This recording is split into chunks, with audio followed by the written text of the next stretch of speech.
तो व्यूवर्स, इस वीडियो में हम बात करेंगे सीसीएस यूनिवर्सिटी मेरठ में जो अभी 22 मई 2023 को क्वेश्चन पेपर हुआ है बीकॉम थर्ड सेमेस्टर का इन्वेंट्री मैनेजमेंट।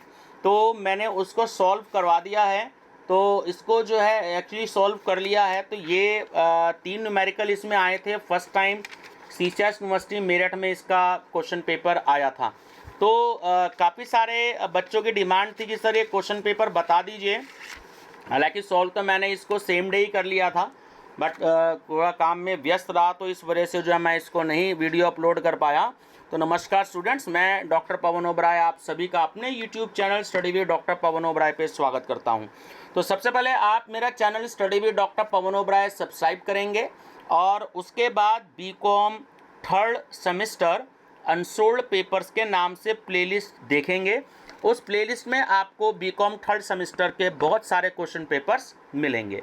तो जैसे जैसे क्वेश्चन पेपर्स आते जा रहे हैं तो मैं उसको साथ के साथ अपलोड इसलिए कर रहा हूं क्योंकि किसी किसी यूनिवर्सिटी में पेपर लेट हो रहे हैं और जो नया सेशन शुरू हो गया है अब इसमें जो बच्चों के जो हैं एक आध महीने बाद जो बच्चे बीकॉम थर्ड सेमेस्टर की अपनी स्टडी करेंगे तो उनको ये पता लग जाएगा कि किस तरह का क्वेश्चन पेपर आता है। तो पूरे उत्तर प्रदेश में एनईपी का जहाँ भी सिलेबस लागू है और अगर ये सब्जेक्ट है इन्वेंट्री मैनेजमेंट, तो आपको इस क्वेश्चन पेपर से काफ़ी हेल्प मिलेगी।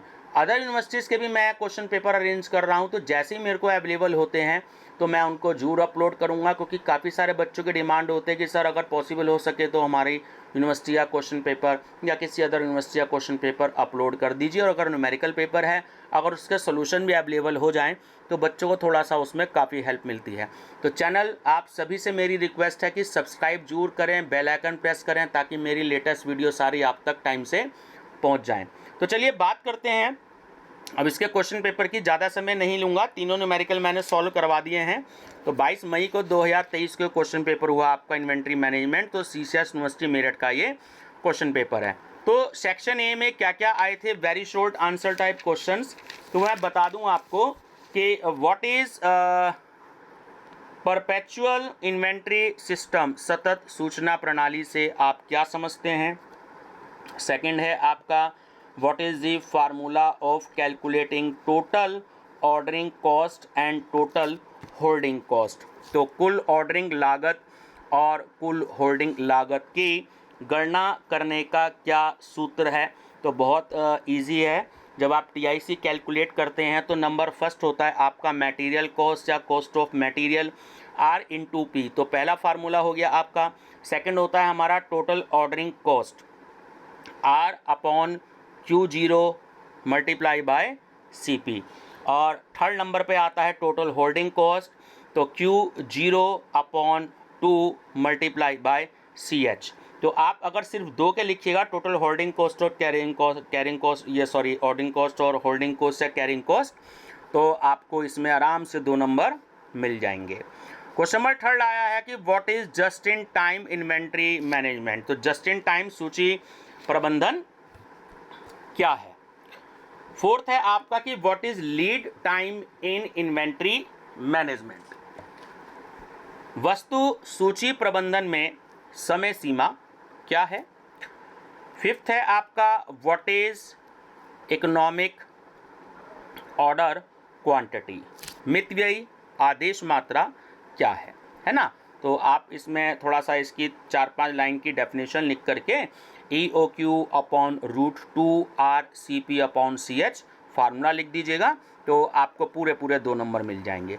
तो बात करते हैं section B short answer type questions. तो 3 क्वेश्चंस आपको आते हैं और 2 क्वेश्चन आपको इसमें करने होते हैं ना। 7.5 मार्क्स का एक होता है और 200 वर्ड्स की लिमिटेशन है, यानी कि 1.5 से 2 पेज आपको आंसर शीट इसमें देनी है, ठीक है, लिखना है, तब आपको अच्छे मार्क्स मिल सकते हैं। तो नंबर 6 क्वेश्चन है कि why inventory management is important, वस्तु सूची प्रबंधन क्यों महत्वपूर्ण है। 7 क्वेश्चन है कि what is ABC analysis, always better control, describe its advantages, है ना। ABC विश्लेषण क्या है और इसके लाभ बताइए। तो ये थे आपके थ्योरी क्वेश्चन। उसके बाद आपका 8th क्वेश्चन है, चलिए अब इसका मैंने नीचे सोल्यूशन भी कर रखा है, हाथ से सॉल्व करके मैंने उसकी PDF बनाई है। तो सबसे पहले आप क्वेश्चन को बहुत अच्छे से समझिएगा ये क्वेश्चन क्या है। Manya manufacturing requires 15,000 units of a raw material per month. ठीक है, तो पर मंथ आपको इसमें कह रहा है, ध्यान रखिएगा, एनुअल रिक्वायरमेंट होती है। एनुअल रिक्वायरमेंट मतलब अगर आपको पर एनम या पर ईयर दे रखा होता तो 15,000 हम एज इट यूज़ कर लेते, लेकिन पर मंथ आपको दे रहा है। तो सबसे पहले आप क्या करेंगे कि जब आप कैपिटल आर यूज़ करेंगे, एनुअल रिक्वायरमेंट को हम कैपिटल आर से डिनोट करते हैं, तो आप 15,000 की मल्टीप्लाई 12 से कर देंगे तो आपका 1,80,000 आ जाएगा। उसके बाद टू ऑर्डरिंग कॉस्ट आपसे कह रहा है ना, तो सीपी आपसे कह रहा है तो वो हो गया आपका ₹150। Carrying cost in addition to ₹5। देखिए एडिशन वर्ड बड़ा इंपॉर्टेंट है, ध्यान रखिएगा। तो estimated to be 20% of the average inventory per unit per year. The purchase price of the raw material is ₹5 per unit. Find economic lot size, यानी कि EOQ कह रहा है आपसे, और टोटल इन्वेंट्री कॉस्ट कह रहा है। Total cost, total inventory cost एक ही बात है। तो अब ध्यान रखिएगा कि अगर क्वेश्चन में ये एडिशन के अगर ₹5 ना दिए होते तो सिंपल आपको क्या करना था, आप ये जो परचेज प्राइस आपको ₹5 क्वेश्चन में दे रखा है, तो आप इसको चेंज कर लेते कि CH = 5 multiply by 20%।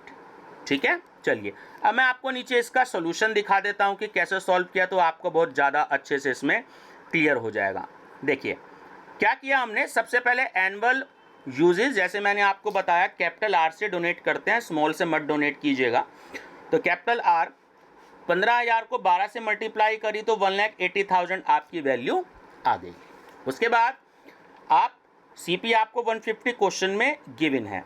Carrying cost या होल्डिंग कॉस्ट या स्टोरेज कॉस्ट एक ही बात होती है, तो ये भी पर ईयर में हमें गिवन है, तो CH से हम डिनोट करते हैं। अगर एडिशन वर्ड ना दिया होता क्वेश्चन में तो हम सिंपली चेंज कर देते इसको 5 मल्टीप्लाई बाय 20/100। तो हम इसे सॉल्व करते तो हमारी वैल्यू आ जाती 1, यानी कि CH हमारा हो जाता 1।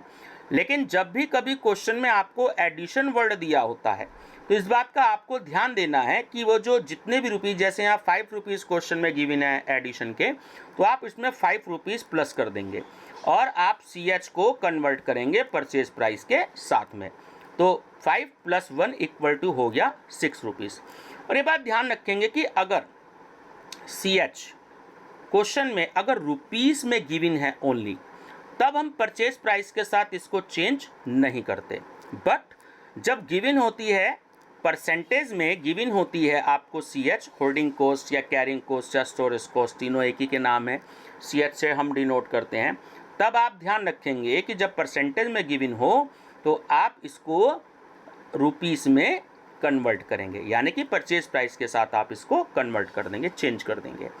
ठीक है, और अगर एडिशन वर्ड दिया है तो ₹5 या ₹4 जो भी क्वेश्चन में गिवन है आप उसको प्लस कर देंगे। ठीक है, चलिए परचेज प्राइस ₹5 है। अब इकोनॉमिक ऑर्डर क्वांटिटी, जिसको हम शॉर्ट में EOQ कहते हैं, तो √2RCP/CH आप इसका फार्मूला लगाएंगे, वैल्यू सारी इसमें पुट कर देंगे, सॉल्व करेंगे, 6 से डिवाइड कर देंगे, मल्टीप्लिकेशन कर देंगे, 2 multiply by 1,80,000 multiply by 150 divided by 6 divide करेंगे तो आपकी वैल्यू आ जाएगी। उसके बाद रूट प्रेस करेंगे तो आपका आंसर आ जाएगा 3,000 यूनिट्स। ठीक है, अच्छा अब आपको कैलकुलेट करना है computation of total inventory cost. तो देखिए अभी मैंने आपको फार्मूले बताए थे 2-3 मिनट पहले। तो नंबर फर्स्ट होता है मटेरियल कॉस्ट या कॉस्ट ऑफ मटेरियल्स, R/P। तो R आपका 1,80,000 गिवन है और ₹5 आपका प्राइस गिवन है, तो 9 लाख आपकी वैल्यू आ गई। Then total ordering cost, formula होता है R/Q0 × CP। तो R गिवन है 1,80,000, Q0 देखिए क्वांटिटी, ये जो हमने EOQ कैलकुलेट किया है, ये इसी को हम Q0 से डिनोट करते हैं। Q0 मतलब क्वांटिटी, है ना। तो अगर क्वेश्चन में जो हम फर्स्ट TIC कैलकुलेट करते हैं तो आप EOQ को ही Q0 मानेंगे, है ना, क्योंकि यही हमारी क्वांटिटी है। तो इस बात का आपको ध्यान रखना है। तो अब आपकी वैल्यू हो गई 3,000 से आपने डिवाइड किया, CP आपको 150 क्वेश्चन में गिवन है, तो जब आप सॉल्व करेंगे वैल्यू आएगी 9,000। उसके बाद है लास्ट आपका टोटल कैरिंग कॉस्ट।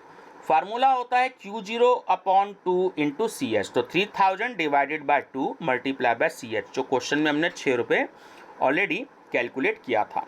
तो सॉल्व कर दिया 9000, ठीक है। तो आपका आंसर आ गया 9,18,000 रुपये, 9,18,000। अब ये बात आपको ध्यान रखनी है, क्वेश्चन में आंसर की पहचान है करेक्ट होने की, कि जब आप फर्स्ट टीआईसी कैलकुलेट करते हैं, क्योंकि हमने EOQ खुद से कैलकुलेट किया, यानी क्वांटिटी खुद से कैलकुलेट करी है फार्मूले की हेल्प से। तो जब आप फर्स्ट टीआईसी कैलकुलेट करेंगे तो आपका टोटल ऑर्डरिंग कॉस्ट और टोटल कैरिंग कॉस्ट हमेशा इक्वल आना चाहिए, यानी कि 9,000। अगर आपका इक्वल आ जाता है तो समझ लीजिए आपका आंसर करेक्ट है, और अगर इक्वल नहीं आता तो आपका आंसर रॉन्ग है। लेकिन अगर क्वेश्चन में एक से ज़्यादा टीआईसी होती हैं, 2 हो सकती हैं, 3 हो सकती हैं, आपको सिलेबस में 3 टीआईसी का ही अधिकतर क्वेश्चन आता है, तो बात ध्यान रखना कि सेकंड टीआईसी और थर्ड टीआईसी का आपका टोटल ऑर्डरिंग कॉस्ट और टोटल कैरिंग कॉस्ट कभी भी इक्वल नहीं आएगा, ठीक है। चलिए नेक्स्ट क्वेश्चन की हम बात करते हैं, लॉन्ग क्वेश्चन की। तो लॉन्ग आंसर टाइप जो आपके क्वेश्चंस हैं, उसमें ये क्वेश्चन आया था, आपको 5 क्वेश्चन आते हैं और आपको 3 क्वेश्चन करने होते हैं। तो आपका क्वेश्चन आया था क्वेश्चन नंबर 9 के explain the provisions of accounting standard 2 for valuation of inventories. तो जो आपके टोटल 32 आपके जो अकाउंटिंग स्टैंडर्ड हैं, तो उसमें आपका जो 2 नंबर का अकाउंटिंग स्टैंडर्ड है वो आपका वैल्यूएशन ऑफ इन्वेंट्री से रिलेटेड है ना। तो ये आपसे उसमें पूछ रहे हैं, माल सूची के मूल्यांकन के लिए लेखांकन मानक 2 के प्रावधानों की व्याख्या कीजिए। चलिए 10 नंबर जो था वो फिर आपका न्यूमेरिकल आ गया है। तो बहुत जो है इसको भी मैंने सॉल्व कर लिया है, ये भी मैं आपको बता देता हूँ। तो लिफो फिफो 2 मेथड में से एक मेथड एग्जाम में आपको आएगा अधिकतर। तो from the following particulars prepare store ledger accounts adopting LIFO method, है ना, last in first out method.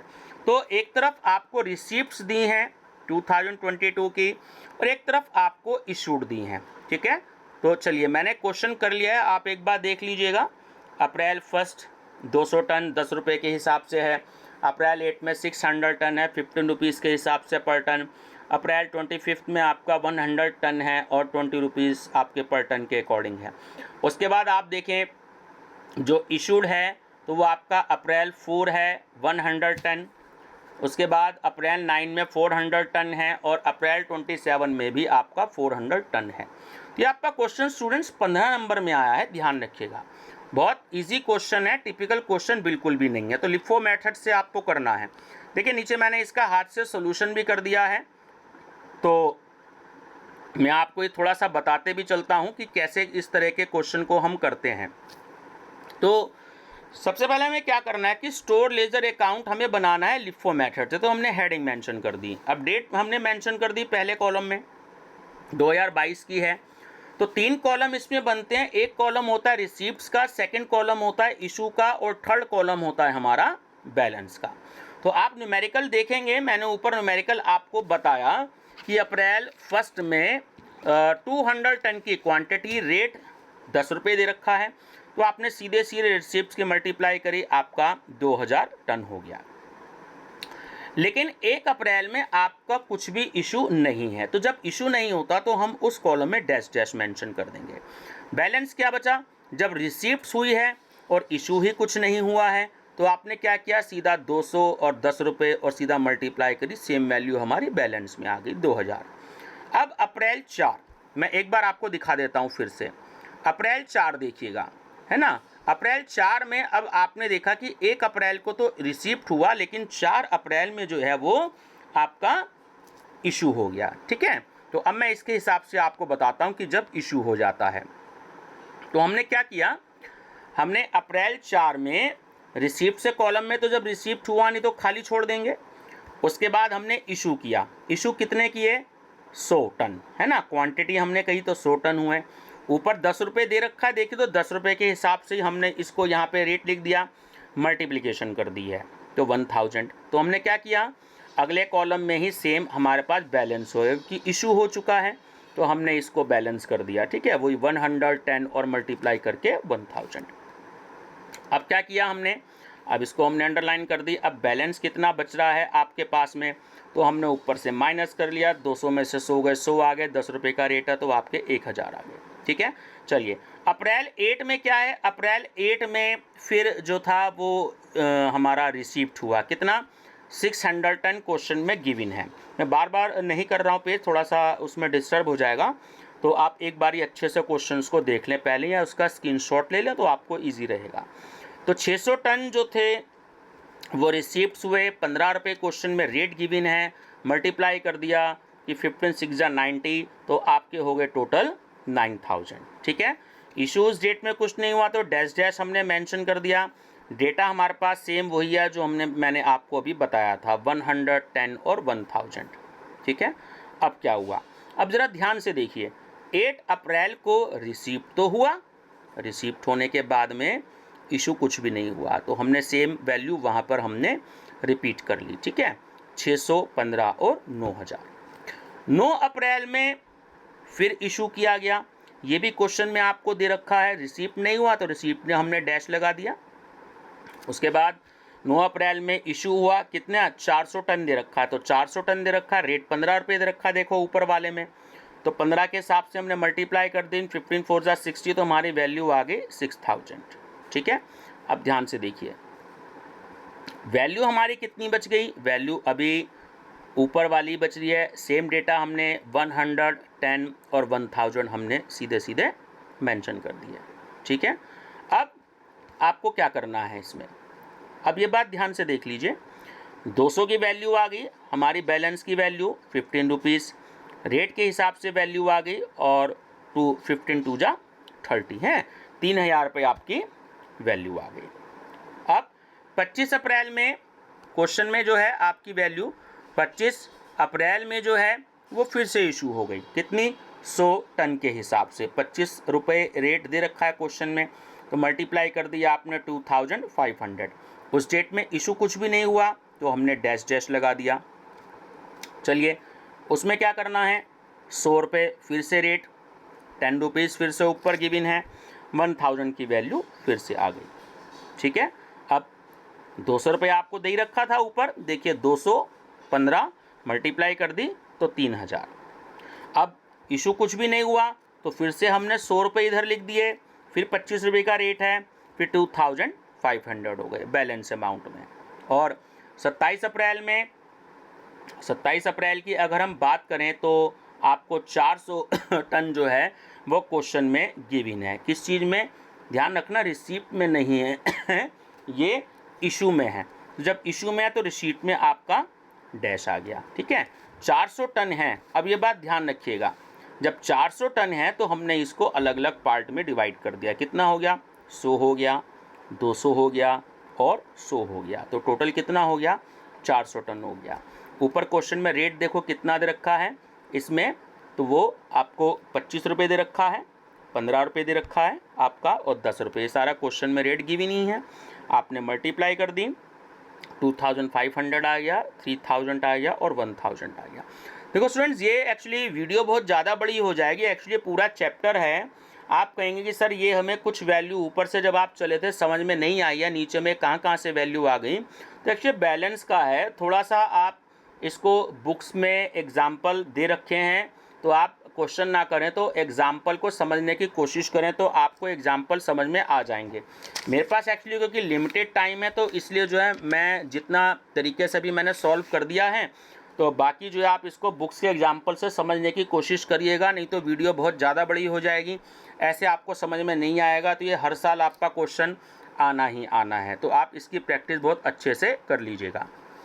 Question number 11, write short note on the following, waste, scrap, spoilage, rejection, give your suggestion for the control of these material losses. निम्नलिखित पर अल्प है ना टिप्पणी लिखिए, यानी कि शॉर्ट नोट आपको लिखना है, अपशिष्ट, अवशिष्ट, खराब सामग्री और अस्वीकृत सामग्री। इन भौतिक हानियों के नियंत्रण के लिए अपने सुझाव दीजिए। फिर एक थ्योरी क्वेश्चन आपका आ गया, क्वेश्चन नंबर 12, बड़ा ही इंपॉर्टेंट क्वेश्चन है, स्टार्टिंग का ये आपका इन्वेंट्री कंट्रोल का, कि what is inventory control, state the concept and objectives of inventory control. तो टिपिकल क्वेश्चन नहीं है ना। बुक की स्टार्टिंग में ये होता है कि मीनिंग हो गया आपका, कॉन्सेप्ट हो गया, ऑब्जेक्टिव हो गई और इम्पोर्टेंस हो गई। तो आप इसको बहुत अच्छे से प्रिपेयर कर लीजिएगा कि वस्तु सूची नियंत्रण क्या है, वस्तु सूची नियंत्रण की अवधारणा और उद्देश्यों को बताइए।